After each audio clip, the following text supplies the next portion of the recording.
Alert alert high alert corona returns. అవును, Covid మళ్ళీ entry ఇచ్చింది. కేసులు పెరుగుతున్నాయి, మరణాలు నమోదవుతున్నాయి. వైరస్ మరోసారి టెన్షన్ పుట్టిస్తోంది.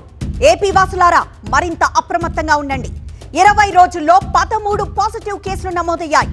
కడపలో 8, గుంటూరులో 3, విశాఖలో 1, కాకినాడలో 1. కోవిడ్తో 20 రోజుల్లో 4 మృతి చెందడం ఆందోళన కలిగిస్తోంది. మరి వైద్యుల సూచనలేంటి? అధికారులు ఎలాంటి అప్రమత్తతతో ఉన్నారు? మనం తీసుకోవాల్సిన జాగ్రత్తలేంటి? ఏపీలో క్రమంగా కోవిడ్ కేసులు పెరుగుతున్నాయి. అవి కలవరపెడుతున్నాయి. 4 ఏళ్ల తర్వాత కరోనా మహమ్మారి మళ్లీ ఆందోళన కలిగిస్తోంది. అప్రమత్తంగా ఉండాలంటూ జిల్లా అధికారులకు ఇప్పటికే ఆదేశాలు జారీ అయ్యాయి. అన్ని ప్రభుత్వ ఆసుపత్రుల్లో అవసరమైన మందులు, టెస్టింగ్ కిట్లు, ఆక్సిజన్ నిల్వలను సిద్ధంగా ఉంచుకోవాలని సూచించారు. ప్రస్తుతానికి కేసుల సంఖ్య తక్కువగా ఉన్నా ప్రజలు జాగ్రత్తగా ఉండాలంటున్నారు వైద్యులు. ఏ మాత్రం నిర్లక్ష్యం చేయొద్దని హెచ్చరిస్తున్నారు. కోవిడ్ బాధితులను హోమ్ ఐసోలేషన్ లో ఉంచి పర్యవేక్షిస్తున్నారు. కరోనాతో 4 ప్రాణాలు కోల్పోయారు. అయితే వారంతా దీర్ఘకాలిక అనారోగ్య సమస్యలతో బాధపడుతున్న వాళ్ళు. విశాఖలో తొలి కేసు నమోదవడం ఉత్తరాంధ్ర వాసులను ఆందోళనకు గురి చేస్తోంది. ముందు జాగ్రత్త చర్యగా అధికారులు కేజీహెచ్ లో ఐసోలేషన్ వార్డ్ ని సిద్ధం చేశారు. 18 పడకలతో వార్డ్ ఏర్పాటు చేశారు. విమ్స్, చెస్ట్ ఆసుపత్రులను అప్రమత్తం చేశారు. మిగిలిన ప్రభుత్వ, ప్రైవేట్ ఆసుపత్రులను సైతం అలర్ట్ చేశారు వైద్యాధికారులు. వైఫ్ కూడా మనము టెస్ట్ చేసాము, కాంటాక్ట్ నెగిటివ్ వచ్చింది నిన్నే. కాబట్టి మనం ప్రజలు ఆందోళన చెందొద్దని చెప్పడానికి నేను చెప్తున్నాను. దీంట్లో ఏమైనా ఎక్కువ మనకి ఈ సీజన్ కొద్దిగా జలుబు, దగ్గులు, జ్వరం వచ్చే సీజన్ కాబట్టి ఈ సీజన్లో కొద్ది జాగ్రత్తలు, హ్యాండ్ హైజినిక్, శానిటైజర్ చేసుకోవడం ఒకటి, నెక్స్ట్ మాస్క్ పెట్టుకుంటూ ఎక్కువ డెన్సిటీ ఉన్న ఏరియాస్ నుంచి కొద్దిగా దూరంగా ఉంటే మంచిది. కోవిడ్ ఇప్పుడు ప్రజెంట్ అయితే ప్రీవియస్గా ఉన్నంత ప్రాణాంతకం అయితే కాదు.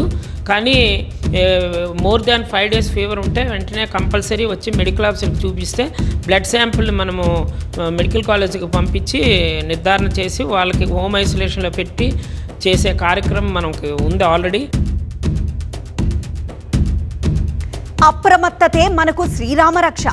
కోవిడ్ విషయంలో ముందు నుంచి చెప్తున్న మాట ఇదే. జాగ్రత్తగా ఉంటే కోవిడ్ దరి చేరకుండా చూసుకోవచ్చు.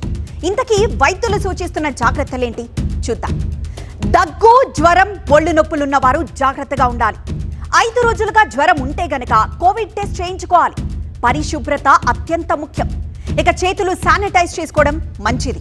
రద్దీ ప్రదేశాలకు వెళ్లొద్దన్నది వైద్యుల సూచన. వెళ్తే మాస్క్ తప్పనిసరిగా ధరించాలని డాక్టర్లు సూచిస్తున్నారు. దగ్గు, జలుబున్న పిల్లలను స్కూల్కి పంపొద్దని చెప్తున్నారు. వృద్ధులు, గర్భిణులు, దీర్ఘకాలిక వ్యాధులతో బాధపడేవారు అప్రమత్తంగా ఉండాలంటున్నారు.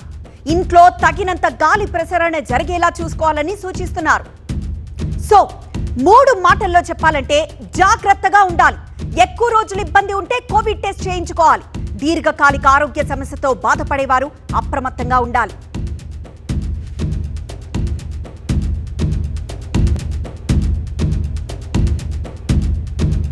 అసలు ఈసారి స్ప్రెడ్ అయిన ఈ కోవిడ్ వేరియంట్ ఏంటి? గతంలో వచ్చిన వేరియంట్ కంటే డేంజరా? వైద్యులు ఏం చెప్తున్నారు? ఈసారి సంక్రమిస్తున్న కోవిడ్ వేరియంట్ ఇంకా నిర్ధారణ జరగాల్సింది. గతంలో వ్యాప్తి చెందిన ఒమిక్రాన్ వేరియంట్ కంటే తక్కువ తీవ్రత అని వైద్యులు అంచనా వేస్తున్నారు. వైరస్ జన్యు క్రమాన్ని విశ్లేషించేందుకు శాంపిల్స్ ను పూణేలోని జాతీయ వైరాలజీ సంస్థకు పంపించారు వైద్యాధికారులు. ప్రజలు ఎలాంటి భయభ్రాంతులకు గురి కావాల్సిన అవసరం లేదంటున్నారు ఎన్టీఆర్ జిల్లా అధికారులు. ఏవైనా సమస్యలుంటే విజయవాడ న్యూ జీజీహెచ్ కి రావాలని సూచిస్తున్నారు. వైద్య ఆరోగ్య శాఖ ఆదేశాల ప్రకారం ఆసుపత్రిలో అన్ని జాగ్రత్తలు తీసుకున్నామంటున్నారు. అనుమానాస్పదంగా ఉంటే ఇంటి దగ్గరే టెస్టులు చేసే విధంగా ఏర్పాట్లు చేస్తున్నామన్నారు. ప్రతి వార్డును రెడీగా ఉంచుకోండి. ప్రతి కోమార్బిడ్ కండిషన్ పేషెంట్కు ఎవరైనా రెస్పిరేటరీ సిమ్టమ్తో జ్వరం కానీ, దగ్గు కానీ, జలుబు కానీ, మరేదైనా ప్రాబ్లం సస్పెషన్ ఉంటే ఇమీడియట్గా టెస్టింగ్ చేయించి ఐసోలేషన్లో పెట్టండి. వాళ్ళ ఫ్యామిలీ మెంబర్స్ని కూడా ట్రేస్ చేయండి. వాళ్ళకు కూడా తగు విధమైన టెస్టింగ్ సదుపాయాలు కల్పించండి. ఏ రకమైన చర్యలు తీసుకోవాలన్నా రెడీగా ఉండండి. ఒక ఎమర్జెన్సీ వార్డులో 24 hours మేము శానిటేషను, తర్వాత దానికి సంబంధించిన అన్ని ప్రోటోకాల్స్ ఎన్ష్యూర్ చేయమని ఇన్ఫెక్షన్ కంట్రోల్ నర్సింగ్ వారికి కూడా చెప్పడం జరిగిందండి. ఈ జాగ్రత్తలన్నీ మేము జీజీహెచ్ విజయవాడలో తీసుకుంటున్నాం. ప్రజలు ఎటువంటి భయభ్రాంతులకు అవ్వాల్సిన అవసరం లేదు. ఏ రకమైన కాంప్లికేషన్ వచ్చినా ట్రీట్మెంట్ ఇచ్చేందుకు, వారిని కంప్లీట్గా సేవ్ చేసేందుకు జీజీహెచ్ విజయవాడ సన్నద్ధంగా ఉంది. ఎటువంటి భయాందోళనకు గురవలసిన అవసరం లేదు. మా సూచనలు ఏమంటే, ఎవరైనా మీకు సస్పిషన్ ఉంటే దయచేసి వారిని జీజీకి తీసుకుని వచ్చి వాళ్ళకి టెస్ట్ చేయించేందుకు వాళ్ళని వెంట తీసుకునండి, మేము పరీక్షలు చేస్తాం. రెండవది, అనుమానం ఏమన్నా ఉండి ఒకవేళ పాజిటివ్ ఉందని మీకు రెస్పిరేటరీ సిమ్టమ్స్ కానీ ఈ జలుబు దగ్గు జ్వరం ఉండి కరోనా ఉందని అనుమానం వస్తే ఐసోలేషన్లో ఉంచండి, కనీసం హోమ్ ఐసోలేషన్లో ఉంచండి. మా వాళ్ళకి ఇన్ఫర్మేషన్ ఇవ్వండి, మేము తగు టెస్టింగ్ సదుపాయాలు డిఎంఎన్హెచ్ఓ ద్వారా కానీ జీజీఐస్ దగ్గర కానీ ఇంటి వద్దనే చేయించే సదుపాయం కూడా అరేంజ్ చేసేందుకు రెడీగా ఉన్నాము.